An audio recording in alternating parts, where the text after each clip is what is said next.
Prepare-se para uma história que desafia a lenda. Imagine um homem cujo nome evoca astúcia e poder no submundo do crime, conhecido como o contador da máfia, um gênio financeiro, com uma fortuna estimada em 300 milhões de dólares, e para alguns, até o segundo em comando no Sindicato Nacional do Crime. Mas e se toda essa narrativa fosse apenas uma lenda brilhante, criada por jornalistas e forças policiais para vender mais manchetes? Prepare-se para desvendar a verdade, muito mais fascinante e real, sobre Meyer Lansky, um homem cujo nome significa portador de luz, mas cujo destino o levou para as sombras. Nascido em 1902, em Grodno, em uma comunidade judaica profundamente religiosa do Império Russo, o jovem Meyer, nome que seus pais provavelmente escolheram com a esperança de um futuro promissor, sonhava em ser rabino, como muitos garotos de sua aldeia. Contudo, a crescente onda de antissemitismo no final do século XIX e início do XX, que resultava em confrontos sangrentos e falta de proteção estatal, forçou muitos judeus a buscar uma nova vida. Enquanto seus avós foram para a Palestina, o pai de Meyer optou pela América em 1909. Após se estabelecer no novo lar em pouco mais de um ano, ele trouxe a esposa e os filhos na primavera de 1911. A família, onde Max já havia mudado o sobrenome para Lansky, se estabeleceu primeiramente em Brownsville, mas logo se mudou para o mais acessível Lower East Side devido a dificuldades financeiras. Meyer tinha 10 anos, e seu desconhecimento do inglês o obrigou a iniciar a escola no primeiro ano. Apesar disso, Lansky demonstrou habilidades excepcionais e já em 1914, destacando-se como um aluno brilhante, foi promovido para o 6º ano. Como ele mesmo admitiria mais tarde, a escola, e em particular as aulas de matemática, despertavam nele um interesse especial.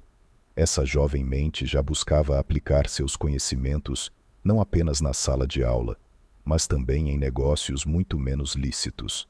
No bairro onde sua família se estabeleceu, jogava-se dados por toda parte.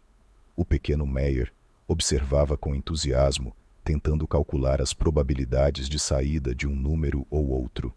A cada dia, suas previsões se tornavam mais precisas, e ele finalmente decidiu arriscar para multiplicar o dinheiro que a mãe lhe dera para a comida de toda a família. Naturalmente, Lansky perdeu, colocando seus entes queridos em uma situação extremamente difícil. Por uma semana inteira, eles tiveram que se alimentar de pão e água. Mas essa amarga experiência não deteve Meyer. Ele continuou a observar os jogos, mudando o foco das probabilidades para os próprios jogadores. Notou uma regularidade curiosa. O mesmo rapaz, que jogava todos os dias, seguia sempre o mesmo padrão. No início, ele tinha sorte constantemente, mas assim que os outros jogadores, acreditando em sua sorte, começavam a apostar em seus números, a sorte imediatamente lhe virava as costas. Embora Lansky ainda não entendesse o mecanismo exato da manipulação, ele compreendeu claramente. O jogo era manipulado, e aquele rapaz era uma isca. Para vencer, era preciso apostar com ele quando ninguém ainda acreditava nele. Quando os pais lhe deram novamente o dinheiro para as compras, Meyer apostou de novo, e desta vez, suas observações foram recompensadas. Ele venceu. Agora, Lansky começou a frequentar outros pontos de jogo de azar, descobrindo que uma fraude semelhante era usada em toda parte. O segredo havia sido revelado, e sob seu colchão, novos economias se acumulavam a cada semana. No mesmo período, Meyer conheceu Benjamin Bugsy Siegel, com quem logo organizou uma pequena gangue de adolescentes. O jogo de azar, aliado ao ambiente desfavorável, gradualmente mudou a visão de mundo do jovem Lansky. Os sonhos de se tornar rabino haviam desaparecido. Agora ele não desejava repetir o destino de seu pai que, confiando no trabalho honesto, nunca havia prosperado na vida. O adolescente, apenas jogando dados, já ganhava mais do que ele, e alguns narizes quebrados rendiam a Mayer muito mais respeito entre os colegas do que seu pai recebia de seu chefe. Para o jovem, que ainda não percebia todas as consequências do caminho criminoso, a escolha era óbvia. Aos 15 anos, após terminar brilhantemente a escola obrigatória, 8 anos, Lansky abandonou os estudos.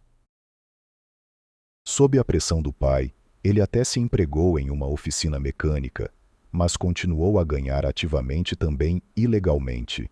Aos 18 anos, já administrava um pequeno local de jogo de azar ilegal, onde mantinha a ordem e, se necessário, afastava visitantes indesejados. Outra fonte de renda para Mayer foi o trabalho para os sindicatos, que na época estavam constantemente em conflito com os proprietários das fábricas. Ambas as partes contratavam gangsters para apoio armado. Lansky fazia exatamente isso. Indicavam quem devia ser agredido, e ele agredia. Diziam para causar tumulto na fábrica, e ele o fazia. E quem sabe, talvez Mayer tivesse permanecido para sempre no nível de um bandido local, se, em 1920, o governo dos Estados Unidos não tivesse introduzido a lei seca, que abriu caminho para enormes fortunas para centenas de gangsters em todo o país, e Lansky não foi exceção. O caminho para grandes somas de dinheiro para Mayer, como para muitos outros gangsters da era da lei seca, foi aberto por Arnold Rothstein, conhecido como o Grande Banqueiro. O encontro por meio de amigos em comum deu a Lansky acesso a bebidas alcoólicas importadas de alta qualidade. Os passos seguintes eram padrão para o contrabando: compra, venda, lucro, expansão da rede, criação de novos contatos e alianças. Nesse contexto, é necessário mencionar seus laços de longa data com Charles Lucky Luciano, que conhecia desde a infância, e Frank Costello, com quem Mayer manteve estreitos contatos comerciais, mesmo após a revogação da lei seca. Contudo, Lansky não era apenas um dos contrabandistas. Foi sua mente extraordinária que levou seus contemporâneos a defini-lo como um dos gangsters mais astutos. Mayer não apenas procurava ouro, mas também vendia paz. Em outras palavras, ele, junto com Benjamin Siegel, não só comercializava bebidas ilegais, mas também possuía sua própria frota de caminhões. Esses caminhões, completos com motoristas dispostos a correr riscos e a não temer confrontos armados com concorrentes, eram alugados para outros contrabandistas. Como o álcool frequentemente precisava ser entregue de fora da cidade, esse negócio gozava de enorme popularidade e trazia ótimos lucros com concorrência mínima. No geral, o período da lei seca foi muito positivo para Lansky. Embora tenha participado de diversos confrontos, não sofreu grandes perdas. Além disso, seus parceiros mais próximos, Luciano e Costello, fortaleceram significativamente suas posições. O primeiro tornou-se um chefe de família, assumindo uma posição de liderança no mundo do crime da Cosa Nostra, e o segundo estava à beira de adquirir sua famosa influência política. Adicione a isso vastos conhecimentos em todo o país e centenas de milhares, se não milhões de dólares, ganhos com o contrabando, e você terá um trampolim ideal para que Lansky se dedicasse ao que lhe traria a verdadeira fama, o jogo de azar. Contudo, após a revogação da proibição, ele iniciou suas atividades de uma forma ligeiramente diferente.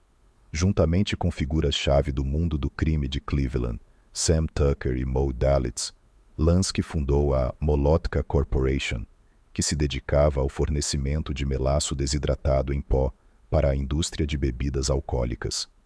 O melaço era um aditivo barato ao açúcar no processo de produção de bebidas alcoólicas, e a Molotka Corporation, utilizando tecnologias avançadas, tinha todas as chances de se tornar líder nesse nicho que, previa-se, experimentaria um boom após a revogação da Lei Volstead. Mas os defensores da lei acrescentaram uma colher de alcatrão no barril de mel. A produção de bebidas alcoólicas, após a revogação da proibição, passou a ser sujeita a altos impostos, e destilarias ilegais floresceram novamente em todo o país. Lansky e seus parceiros, em vez de legalizarem-se, mergulharam novamente no crime, começando a fornecer matérias-primas para empreendimentos clandestinos. Por isso, pagaram as consequências. Quando as autoridades descobriram uma dessas instalações, capaz de produzir até 20.000 garrafas de bebidas alcoólicas fortes por dia, começaram a investigar os fornecedores de matérias-primas. Para evitar investigações, Lansky e seus parceiros foram forçados a fechar a empresa e, com a ajuda de advogados, apagar cuidadosamente todos os vestígios. Dessa forma, Mayer privou-se, com as próprias mãos, da primeira real oportunidade de passar para ganhos no setor legal da economia. Lansky não tinha outras ideias legais capazes de gerar rendimentos comparáveis ao contrabando, e seu olhar voltou-se novamente para o jogo de azar, o campo com o qual seu contato com o lado obscuro da sociedade americana havia começado. Já durante a Lei Seca, Mayer possuía em Nova York vários estabelecimentos onde se podia beber e jogar dados. Contudo, sua escala era insignificante. Eram mais lugares para a alma do que fontes de renda sérias. O motivo era simples. Devido à rígida proibição do jogo de azar em Nova York, era impossível abrir um cassino permanente e respeitável. Seria imediatamente fechado. Uma situação completamente diferente se apresentava na localidade turística de Saratoga Springs, a apenas 300 quilômetros da Big Apple. Aqui, as autoridades eram muito mais permissivas, e os estabelecimentos de jogo não eram uma raridade. Saratoga era visitada principalmente por cidadãos muito abastados, para quem era uma espécie de sanatório de elite. Pela manhã, tomavam café da manhã, iam para massagens ou outros tratamentos de bem-estar, e depois se reuniam para assistir às corridas de cavalos. Após as 6 da tarde, o entretenimento na própria Saratoga diminuía, e os hóspedes se deslocavam para fora da cidade, para as chamadas casas à beira do lago.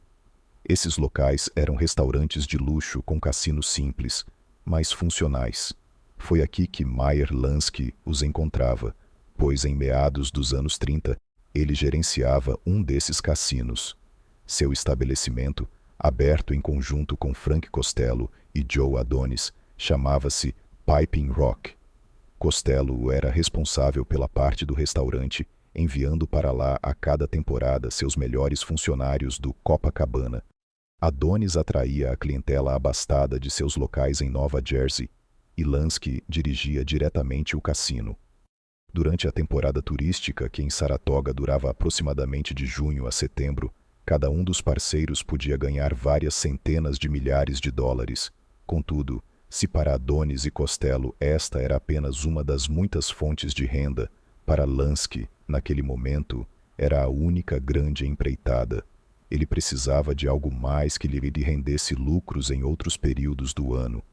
E sua escolha recaiu sobre a Flórida, onde a temporada turística começava logo após o fim da de Saratoga.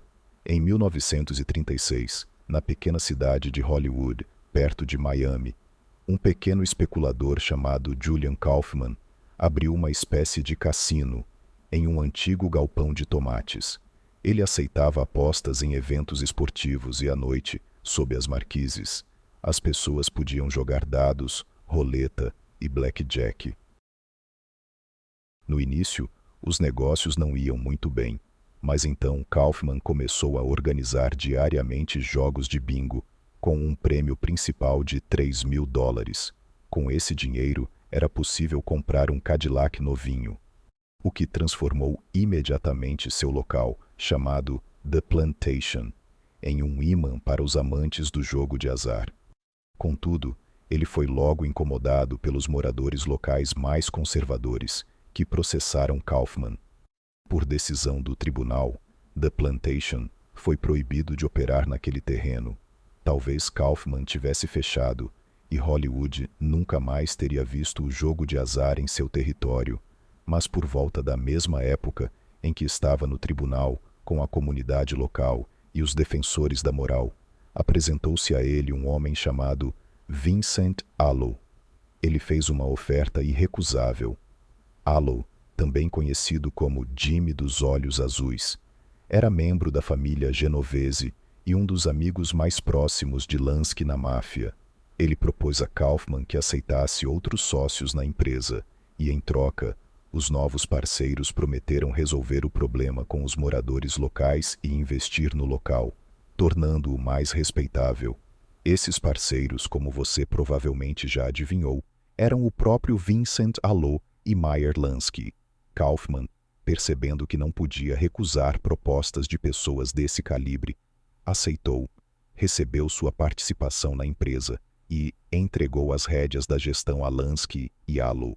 Obtendo o controle do novo local, Meyer cuidou primeiramente do processo judicial. A decisão do tribunal estabelecia que The Plantation deveria encerrar suas atividades naquele terreno. Lansky contornou formalmente a proibição. Simplesmente renomeou o cassino como The Farm e o transferiu para um lote de terreno adjacente. No entanto, os moradores locais poderiam facilmente vencer a causa novamente, e algo precisava ser feito a respeito.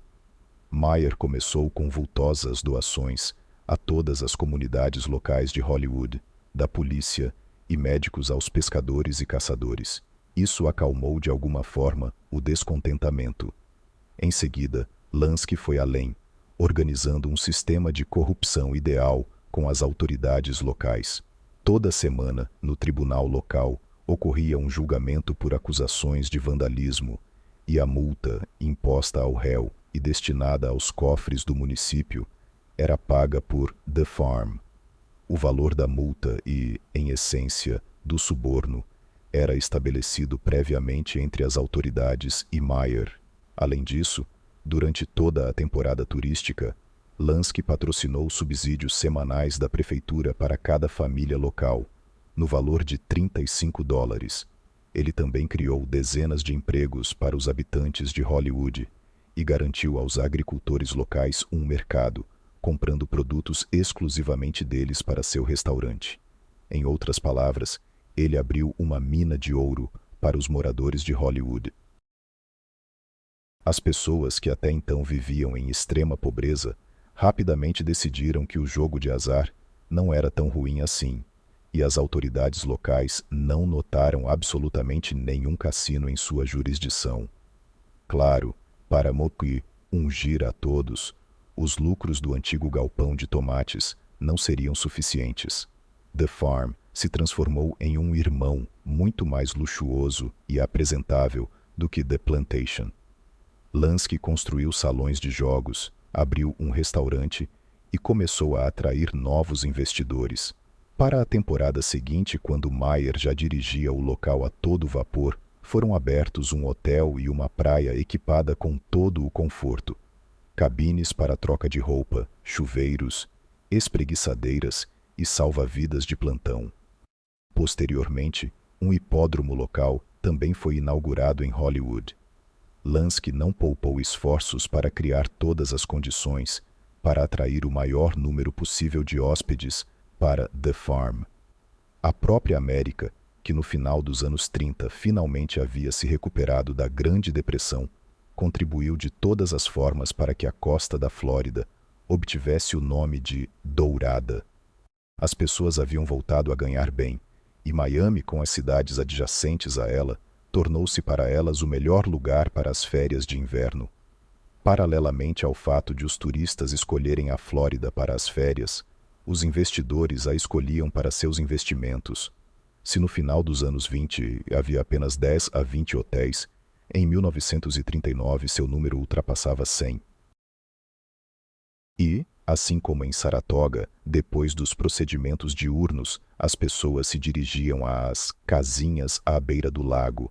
Aqui, elas iam às casinhas à beira-mar, onde eram servidos os melhores alimentos e bebidas, e havia a possibilidade de perder alguns milhares, experimentando uma magnífica descarga de adrenalina. Dezenas de milhares de pessoas vinham a Miami para as férias, e milhares delas escolhiam o jogo de azar como entretenimento noturno.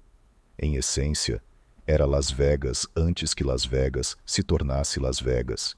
E Meyer Lansky, ao adquirir o antigo galpão de tomates, sem o saber, concluiu talvez o melhor negócio de sua vida. Meyer procurava não se limitar a um único sucesso e aproveitava todas as oportunidades para expandir suas empresas de jogo de azar. Assim, no início dos anos 40, descobriu que na pequena cidade de Council Bluffs, a administração local havia falhado na tentativa de organizar uma feira em larga escala. As autoridades tinham um edifício vazio e uma dívida de $12.000 com os credores. Lansky voou para Iowa e ofereceu aos pobres funcionários as seguintes condições. Eles lhe alugariam o edifício da feira para as corridas de cães, e ele, por sua vez, se comprometeria a pagar $1.000 por semana pelo aluguel. Além disso, Meyer construiria às suas custas a pista e as arquibancadas, que passariam a ser propriedade da cidade 5 anos após o término do aluguel. Os funcionários aceitaram de bom grado condições tão generosas, e no verão de 1941, a pista chamada Dodge Park foi aberta aos visitantes. Lansky ganhava aceitando apostas nas corridas. Para contornar a proibição do jogo de azar nas bilheterias, onde as pessoas podiam apostar seu dinheiro, não se aceitavam de fato apostas, mas se vendiam opções. Toda a pista estava cheia não de jogadores, mas de investidores, que em caso de vitória podiam revender sua opção no mesmo local onde a haviam comprado, mas a um preço majorado. Se uma pessoa perdia, sua opção simplesmente perdia todo o valor. E embora um tal esquema fosse um tapa na cara da lei, ninguém perturbava Meyer, porque para os cofres de Council Bluffs ia o dinheiro de que tanto precisavam. Por volta do mesmo período em que Lansky desenvolvia ativamente suas atividades na Flórida e em Iowa, ocorreu sua primeira visita de negócios a Cuba. O ditador Batista, que havia subido ao poder no início dos anos 30, estava insatisfeito com o estado da indústria do jogo de azar na ilha. Em 1937, ele assumiu o controle estatal de parte dos empreendimentos de jogo, mas ficou desapontado com seu funcionamento. Fraude, serviço ruim e pessoal incompetente afastavam ano após ano os jogadores americanos, que constituíam a base dos lucros nesse setor. Para remediar a situação, Batista encarregou seus subordinados de encontrar americanos que pudessem ajudá-lo. O primeiro a aceitar esse trabalho foi Lou Smith, um conhecido gerente de corridas de cavalos da época. Contudo, Smith era especialista apenas em seu campo e, portanto, aconselhou Batista a contratar Frank Erickson para trabalhar com os apostadores e para a gestão dos cassinos. Meyer Lansky, com quem tinha bom conhecimento e de quem podia garantir. Lansky aceitou a oferta de Batista e, em 1938, trabalhou a temporada de inverno em 2 frentes. De um lado, Hollywood, com um sistema já consolidado, e do outro, Cuba, onde era necessário reconstruir completamente o sistema de gestão. Para isso, Meyer trouxe uma equipe dos Estados Unidos e demitiu todo o pessoal anterior. A nova equipe, recrutada entre os cubanos, trabalhou durante toda a temporada sob a atenta supervisão e treinamento da equipe de Lansky. Essas medidas radicais deram seus frutos. O cassino nacional, que passou para a gestão de Lansky, transformou-se a tal ponto que ficou irreconhecível e tornou-se novamente um local preferido pelos turistas americanos. Batista ficou satisfeito e Meyer, depois disso, ligou-se por muito tempo a Cuba, onde podia dedicar-se à sua atividade favorita sem dançar conforme a música, para contornar as proibições legislativas. Aqui, ele podia trabalhar de forma absolutamente legal. Contudo, na América, onde Lansky tinha a maioria de seus empreendimentos de jogo de azar, as autoridades começaram a tratar o jogo de azar com cada vez maior severidade, e muito em breve isso traria a Meyer uma enorme quantidade de problemas. O período, que se estende de meados dos anos 30 ao final dos anos 40, excluindo a pausa para a Segunda Guerra Mundial, tornou-se para Meyer Lansky sua era de ouro pessoal do jogo de azar. Cassinos em Saratoga, locais de jogo na Flórida, corridas de cães em Iowa, bem como o início do trabalho em Cuba. Tudo isso constituía seu vasto império. Perto do final dos anos 40, a essa lista deveria ser adicionada também uma participação no luxuoso Hotel Cassino de Las Vegas, que estava sendo construído por seu velho amigo Benjamin Bugsy Siegel. Desde 1931, Nevada era o único estado onde o jogo de azar era legalizado. A partir do início dos anos 40, começaram a surgir ali projetos de grande escala de hotéis-cassino. Em 1941, quando Siegel voltou sua má atenção para Las Vegas, o complexo turístico El Rancho Vegas já operava lá e um ano depois abriu o Hotel Cassino Last Frontier. Esses estabelecimentos ofereciam tudo o necessário para o descanso: quartos confortáveis com ar-condicionado, piscinas, quadras de tênis e principalmente cassinos com todos os tipos de jogos de azar. Graças a esses complexos, Las Vegas atraía a cada ano mais e mais pessoas, algumas das quais até permaneciam para viver na cidade.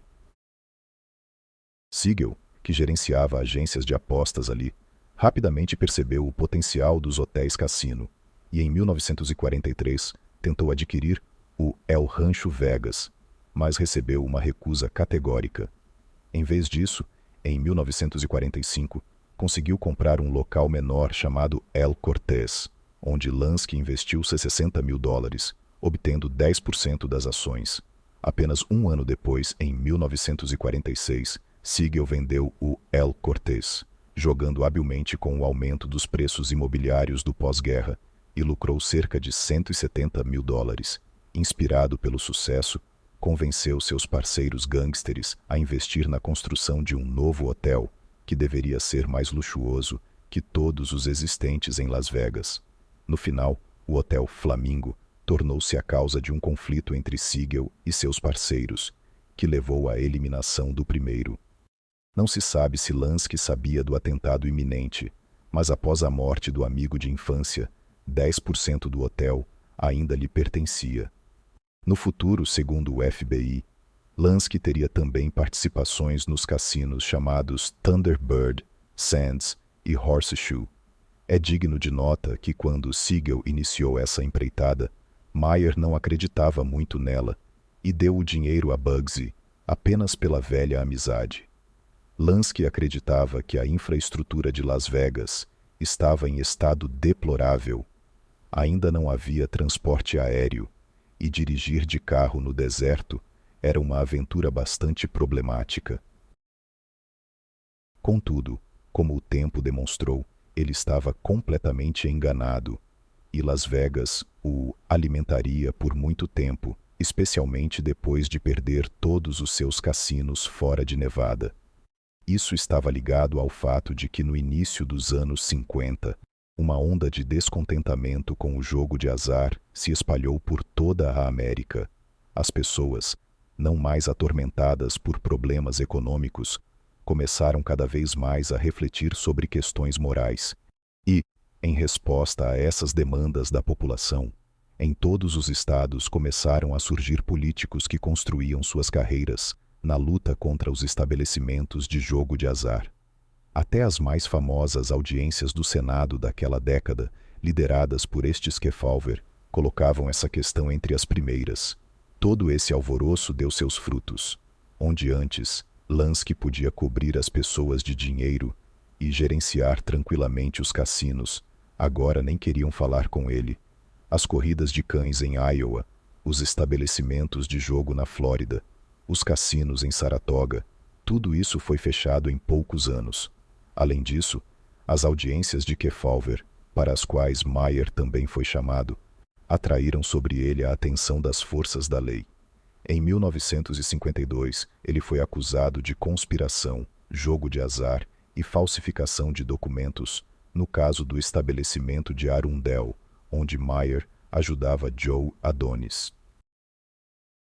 O advogado de Lansky, Moses Polakoff, estava certo de que poderia facilmente refutar as acusações, mas seu cliente recusou-se categoricamente a enfrentar o julgamento, pois teria que testemunhar publicamente algo que ele absolutamente não queria. Seu testemunho poderia indicar indiretamente seus parceiros, e Meyer decidiu se declarar culpado. No final, Polakoff conseguiu que Lansky fosse acusado apenas de falsificação de documentos, que consistia no fato de que na licença para bebidas alcoólicas era indicada uma pessoa fictícia, e não o próprio Meyer. Por isso, a sentença foi extremamente branda.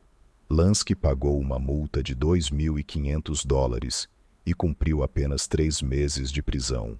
Uma vez livre, Meyer se encontrou sem dinheiro. Todos os seus cassinos haviam sido fechados, as tentativas de legalizar-se através de um negócio de aluguel de jukeboxes e televisores para bares falharam, e em Cuba, depois que Batista perdeu as eleições em 1944, as coisas não iam nada bem. Contudo, em 1953, Batista retomou o poder, o que significou para Lansky a principal oportunidade de retornar ao grande negócio do jogo de azar, especialmente considerando que até o fim ele continuou a não acreditar em Las Vegas. Enquanto isso, em Cuba, estourou um escândalo.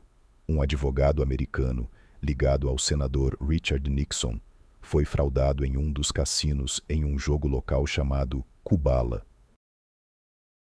Recusando-se a pagar, o advogado processou e venceu, após o que, em todos os estados, seguiram-se denúncias de outros turistas americanos enganados em Cuba. Batista, que considerava o jogo de azar uma das principais fontes de renda do estado, tomou o assunto sob seu controle pessoal.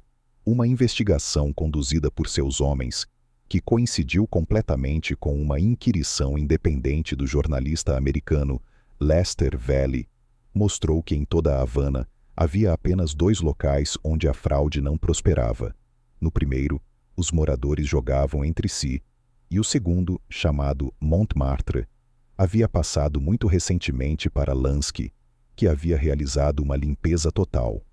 Batista lembrou-se imediatamente de seu velho conhecido, que quase 15 anos antes o havia ajudado a organizar o trabalho no Cassino Nacional, e propôs a Meyer que se tornasse seu conselheiro por $25.000 por ano. Lansky deveria ajudar a conduzir uma reforma do jogo de azar, libertando assim Havana da reputação de cassinos desonestos. Meyer, naturalmente, aceitou. Isso era, provavelmente, o que ele havia aspirado por toda a vida: obter reconhecimento e a oportunidade de se dedicar legalmente à atividade em que era o melhor. Já para a temporada de 1954-1955, Batista, seguindo os conselhos de Lansky, conseguiu erradicar completamente as fraudes nas principais casas de jogo de Havana. Além disso, ele conduziu uma série de reformas destinadas a simplificar a entrada em Cuba para turistas americanos. Essas medidas aumentaram significativamente o fluxo de hóspedes dos Estados Unidos, que agora podiam permanecer em Cuba sem visto por 1 mês e não temiam mais golpes em cada esquina. Lansky, nesse período, além de dar conselhos a Batista, desenvolvia seu pequeno clube de jogo de azar, Montmartre, e acalentava a ideia de abrir um cassino no então mais luxuoso hotel de Havana, o Nacional, a não confundir com o Cassino Nacional, onde Meyer havia trabalhado 15 anos antes. Tratava-se de estabelecimentos diferentes. Lansky propôs essa ideia a Batista, que a aprovou. Como o hotel pertencia ao governo, já em 1955, uma ala do luxuoso Nacional de 10 andares foi transformada em um complexo de jogo de azar, com restaurante, bar e cassino, e a gestão do novo local foi confiada a Meyer. Contudo, tudo isso ainda não era exatamente o que Lansky sonhava. Mais do que tudo, ele desejava ter seu próprio cassino aqui em Cuba, onde pudesse se dedicar a essa atividade de forma completamente legal, já que após a pena de prisão em Las Vegas, ele não podia mais trabalhar abertamente. E no mesmo ano de 1955, isso se tornou realidade. Naquele ano, o governo cubano promulgou uma nova lei de hotéis, segundo a qual Cuba concedia isenções fiscais a todos os novos hotéis, motéis e estruturas semelhantes que oferecessem acomodações turísticas. Além disso, qualquer novo hotel, com valor superior a $1 milhão, e qualquer novo clube noturno com valor superior a $200 mil tinha o direito de solicitar uma licença de cassino. Lansky aproveitou essa lei e, em 1956, iniciou a construção de seu hotel-cassino, chamado Riviera. Já no final de 1957, o edifício de 21 andares com 440 quartos foi concluído. O Riviera tornou-se a quintessência de toda a carreira de Mayer no jogo de azar. O maior, o mais luxuoso, o mais confortável. Ele incorporou todo o conhecimento e experiência adquiridos por Lansky ao longo desses anos. O Riviera era o único em Havana naquela época a ter um sistema de ar-condicionado central silencioso. Ali se apresentavam os melhores artistas da América, e a culinária, segundo muitos, era a mais deliciosa de Cuba. E, naturalmente, no Riviera, podia-se jogar qualquer tipo de jogo de azar popular na época, com a certeza de que o jogo não estava fraudado contra você. De acordo com as lembranças do cubano Norberto Penha, que cobrava as dívidas dos visitantes que haviam perdido, pode-se estimar somas de centenas de milhares de dólares por semana, pois, segundo Penha, em média, de um jogador que havia perdido, ele cobrava uma dívida de 10 a 15 mil dólares. Ao mesmo tempo, ele destaca que nunca precisou usar a força, e o dinheiro era devolvido em dinheiro imediatamente após o pedido de reembolso, o que fala eloquentemente sobre o tipo de público que frequentava o cassino de Mayer. Contudo, o paraíso pessoal de Lansky durou pouco. No final de 1958, Batista fugiu de Cuba, e o poder foi tomado por Fidel Castro, que mudou o vetor de desenvolvimento para o socialismo e expulsou da ilha todos os operadores de cassinos. Os parceiros investiram no Riviera, segundo várias estimativas, de 14 a 18 milhões de dólares, e conseguiram lucrar apenas 3 milhões. Lansky perdeu tudo em Cuba: dinheiro, um sonho e até a saúde. Após essa história, sua úlcera previamente adquirida se agudizou e manifestaram-se também problemas cardíacos. Ele foi hospitalizado 2 vezes e tudo indicava que não sobreviveria. Mas Meyer Lansky conseguiu, na medida do possível, se recuperar desse golpe. Agora, tendo ultrapassado a marca dos 60 anos, ele precisava encontrar novas forças e novos objetivos para continuar a viver. No início de 1962, Meyer sofreu um ataque cardíaco, que felizmente superou sem problemas, e logo se recuperou.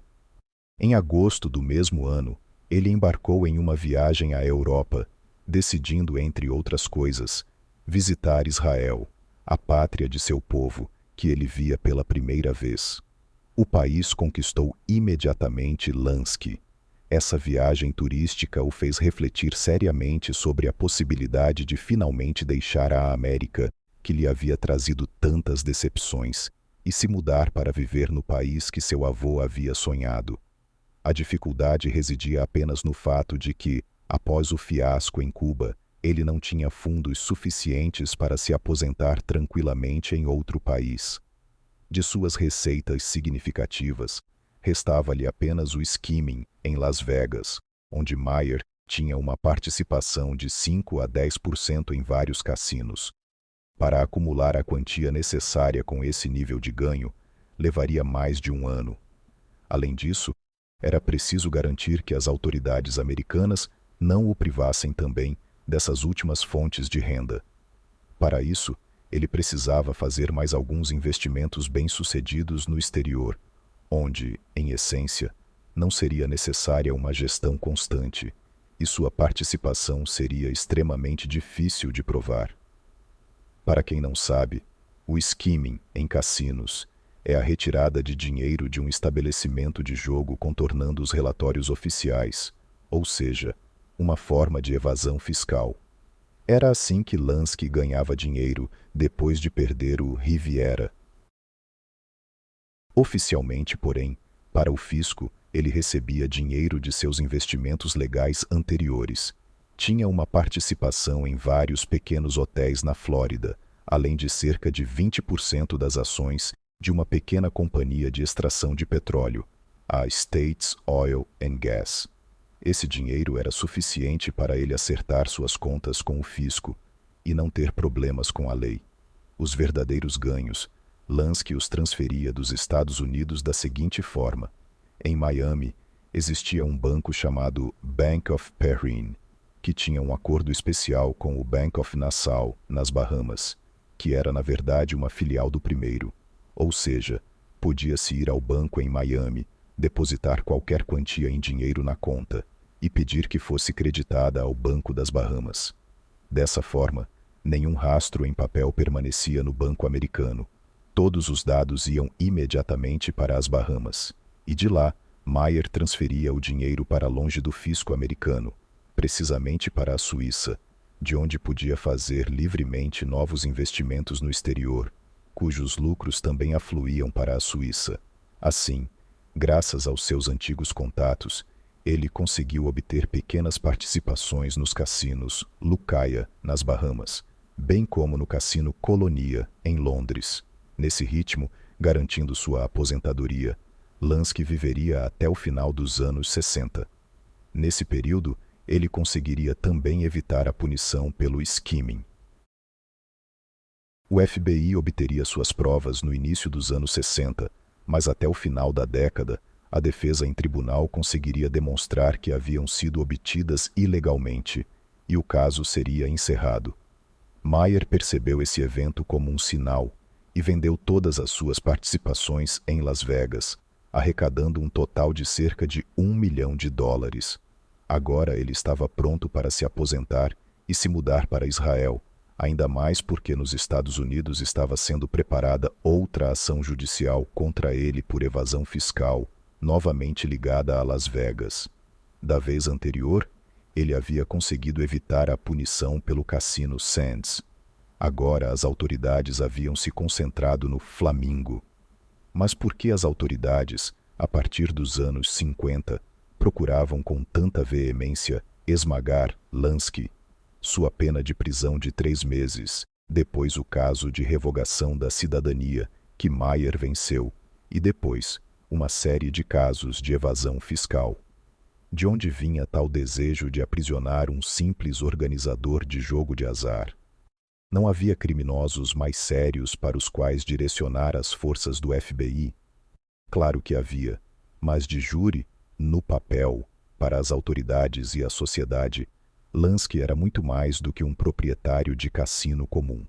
E tudo começou quando o Comitê do Senado de Kefauver, no início dos anos 50, identificou Mayer como um dos líderes do chamado Sindicato do Crime de Nova York, que, assim como o de Chicago, dirigia toda a criminalidade organizada do país. Na realidade, não existiam sindicatos com uma gestão centralizada, mas então a sociedade americana estava apenas começando a se familiarizar com o conceito de máfia e tudo era misturado, criando uma imagem aterrorizante de criminalidade organizada que, a seu ver, havia criado um novo governo e estava prestes a se apoderar do país. E Mayer, que colaborava com Costello e Adonis em diversas empreitadas de jogo de azar, foi incluído, junto com esse par, na liderança do Sindicato do Crime de Nova York. E então tudo foi em avalanche. Agora Lansky possuía praticamente todos os cassinos de Las Vegas. Agora Lansky eliminava os chefes indesejados a ele. Agora se descobria que ele tinha $300 milhões em contas no exterior. E por todo esse tempo, ele permaneceu como o chefe do Sindicato do Crime Oriental. Todos esses rumores e conjecturas nasciam de fragmentos de frases que os agentes do FBI conseguiam ouvir e que depois eram inflados de uma mosca a um elefante. por jornalistas e escritores. Assim, por exemplo, o fato da fortuna de 300 milhões de Lansky foi completamente inventado pelo jornalista Hank Messick, que em meados dos anos 60 escrevia sobre Lansky. Messick, às perguntas sobre onde havia obtido essa cifra, referia-se aos dados do IRS, mas o IRS, por sua vez, negou completamente, afirmando que tais cifras nunca haviam estado presentes nas investigações sobre os rendimentos de Lansky. Contudo, quando Meyer se preparou para partir para Israel em 1970, não foi tanto a partida de um idoso que desejava se aposentar na pátria de seu povo, mas sim uma fuga da justiça. Foi justamente o rótulo indesejável de líder de uma das mais poderosas organizações criminosas dos Estados Unidos, que o impediu de permanecer em Israel. Lansky para lá se dirigia acreditando que seria recebido de braços abertos. Desde o final dos anos 30, ele havia ajudado com todas as suas forças o povo judeu e o nascimento do Estado judeu. Organizava a dispersão das manifestações do Partido Fascista de Nova York, através de seus contatos na máfia, ajudava no envio de armas para Israel quando surgiam problemas nos portos, e fazia constantemente doações a vários fundos e organizações israelenses. Contudo, quando em 1970 chegou e pediu a cidadania, a reputação de chefão da máfia prevaleceu sobre todos os méritos passados, e as autoridades israelenses lhe o recusaram. Por quase 2 anos ele processou o governo israelense, argumentando que, como judeu, tinha direito à cidadania, mas tudo se mostrou inútil. Em setembro de 1972, Lansky foi obrigado a deixar Israel. Concomitantemente, nos Estados Unidos, foi iniciado um processo contra ele por evasão fiscal, que chegou a ser levado a tribunal. Meyer, naturalmente, não compareceu à audiência, pelo que recebeu automaticamente outra acusação, a de desacato à corte. As autoridades americanas também cancelaram seu passaporte, e agora Lansky podia legalmente deixar Israel apenas para retornar aos Estados Unidos, onde, muito provavelmente, a prisão o esperava. Mas Meyer não desejava tal aposentadoria e não tinha intenção de se render tão facilmente. Com a ajuda de conhecidos que havia feito em Israel, em particular com o apoio de Yossi Scheider, ex-diretor do Serviço de Segurança do primeiro-ministro israelense, na época de David Ben-Gurion, ele obteve um visto para o Paraguai, onde então ainda não existia a extradição para os Estados Unidos. Em novembro de 1972, Lansky deixou Israel. Primeiro, voou para Zurique, de lá, para o Rio de Janeiro, onde pegou um avião para Buenos Aires, e finalmente de lá, para o Paraguai. Lansky e Scheider, que o ajudava, consideraram apenas uma coisa: o avião da Argentina fazia escala no Paraguai apenas como etapa intermediária, e o destino final eram os Estados Unidos. Por isso, 2 agentes do FBI, que embarcaram no avião no Paraguai, simplesmente não permitiram que Lansky desembarcasse. Eles alegaram que, apenas algumas horas antes, as autoridades paraguaias haviam decidido não admitir Lansky no país devido aos seus problemas com a lei. Meyer não pôde verificar isso, nem abrir caminho à força para a saída do avião. Por isso, restou-lhe apenas sentar-se em seu lugar e observar o avião decolar do Paraguai, para depois aterrissar no aeroporto de Miami. O primeiro caso judicial após seu retorno foi o processo por desacato à corte, que ele acabou vencendo, pois entre o envio da intimação e a data do julgamento havia muito pouco tempo, e Lansky fisicamente não conseguia chegar de Israel. Em seguida, sua saúde piorou, e em março de 1973 foi necessária uma cirurgia cardíaca, após a qual a reabilitação deveria durar pelo menos 1 ano. Mas as autoridades queriam muito prendê-lo, e já em julho do mesmo ano começou o processo por evasão fiscal, que Lansky também venceu, pois a acusação se baseava em uma testemunha extremamente não confiável, pega em flagrante falso testemunho pelo advogado de Meyer. Livre, Lansky ainda tentaria por vários anos obter a cidadania israelense diretamente dos Estados Unidos, mas sem qualquer resultado, e Meyer finalmente se resignaria. Ainda mais porque todos esses processos judiciais, que duraram quase 4 anos e começaram já em Israel, haviam quase completamente esgotado todas as suas economias, que ele havia guardado para viver na pátria de seus antepassados.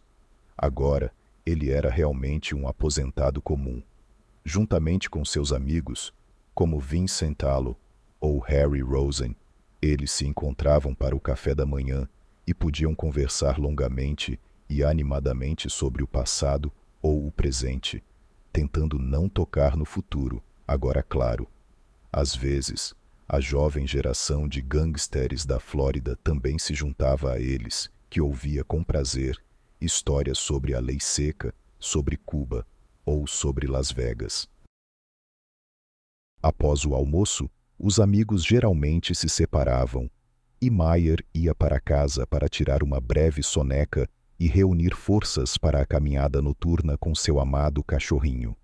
E no dia seguinte, tudo se repetia: encontro com os amigos para o café da manhã, soneca da tarde, caminhada, jantar e novamente sono. Mas gradualmente até essas alegrias começaram a deixar Meyer.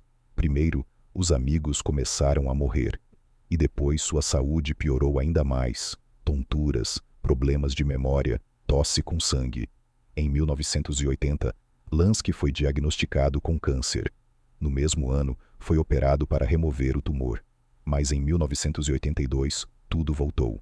E em 15 de janeiro de 1983, Meyer Lansky perdeu definitivamente a batalha contra a morte, falecendo em um quarto de hospital. Esta foi a história de Meyer Lansky, um homem que, na minha humilde opinião, poderia ter alcançado muito mais em sua vida do que a senhora Fortuna finalmente lhe permitiu.